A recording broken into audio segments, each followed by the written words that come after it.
Ever since they allowed engine swaps through the roulette system, I've always wanted to get the Corvette engine.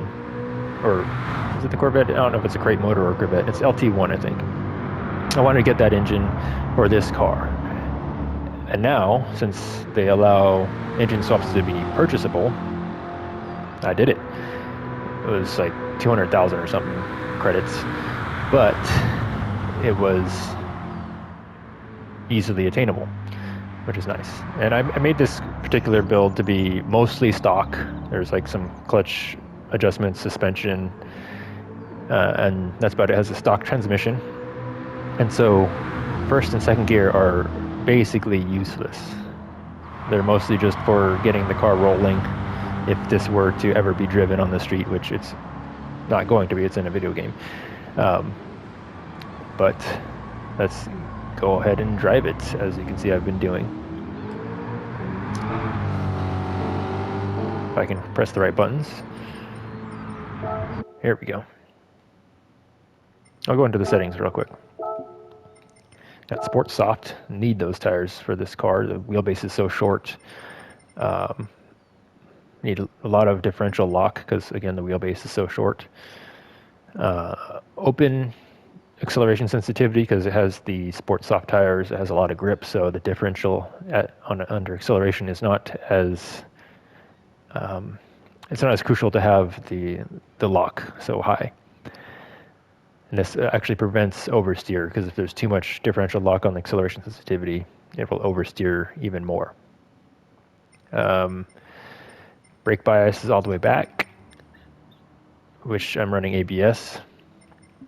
So that's never going to lock up the rear tires. And I have the front spring to compensate for the braking bias so that it doesn't snap loose on the brakes. And it's still drivable. Technically, if I had a wheel, I would want to lower this because it would be drivable with a softer front spring, but I'm using controller. And I can't compensate with the anti-roll bar, or I would rather not because the dampers don't get high enough in damping ratio. Now let's drive it.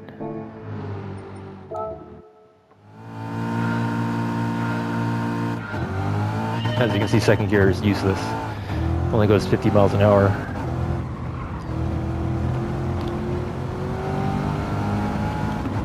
With so much torque, it's kind of unnecessary, that is.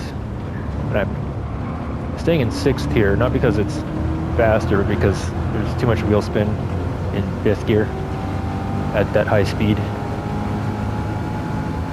And I can run out the gear all the way to the brake zone.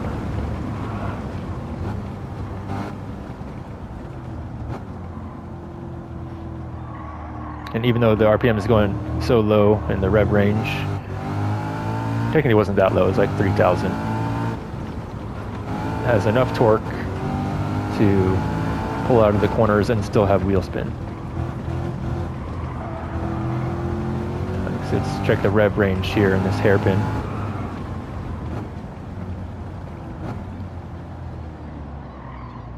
So down to 3,000 RPM for this corner. And it's wheel spinning.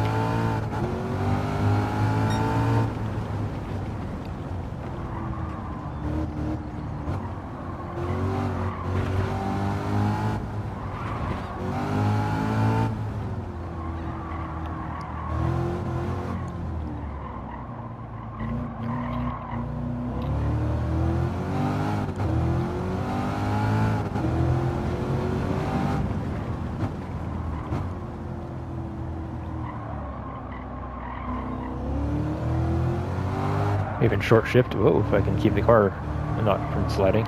Short shift here because there's not enough gear in third to rev out of the exit. Just shifting mid-exit essentially in third gear.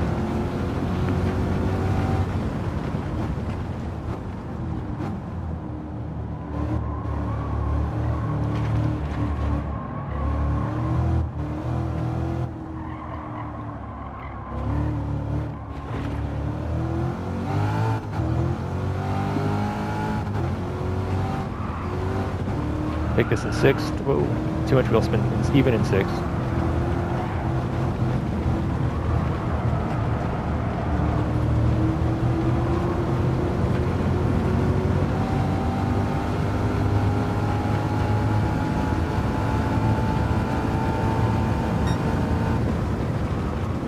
So what I found just from experience with sims, racing sims that is that with most cars, especially low downforce cars, their aerodynamic pressure peaks at around 160, 150 miles an hour. So even though this has 400 horsepower and is really light, it's still only going to go 160 miles an hour. I mean, I'm running out of rev range, so there's probably some more torque. If I optimize the RPMs for top speed. So maybe I could go 170, 180. But I'm at a point of reaching diminishing returns of how much horsepower and how much aerodynamic load the car is going to experience. That's why racing cars have like 800,000 horsepower in order to go 200 miles an hour, even though I don't know what percent difference that is from 160 to 200, but there's diminishing returns. The more horsepower you get, if you double the horsepower, you don't double the top speed. Took that in 5th, even though it's supposed to be a 3rd gear turn. Whoops. Oops, there we go.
Oh, we're on the verge of spinning out in every corner.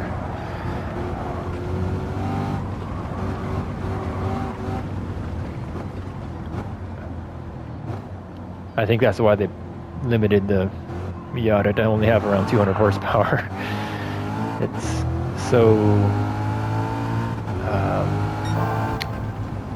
nimble.